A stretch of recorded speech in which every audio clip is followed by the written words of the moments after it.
శ్రీ గౌరియే శివుని శిరమందు ఏకంగా చిందులు వేసిన శ్రీ గౌరియే శివుని శిరమందు ఏకంగా చిందులు వేసిన శ్రీ గౌరియే సతిగా తన మేలు చాలించి పార్వతిగా మరు జన్మ ధరించి సతిగా తన మేలు చాలించి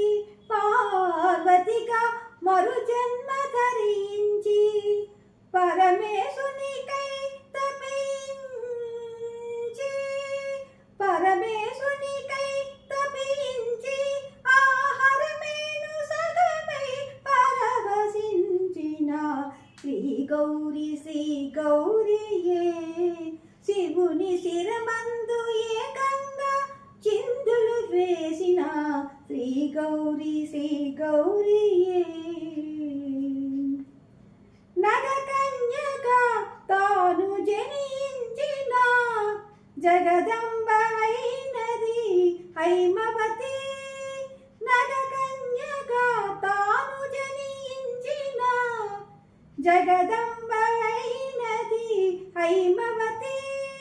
సురలోకమున తాను ప్రభవించిన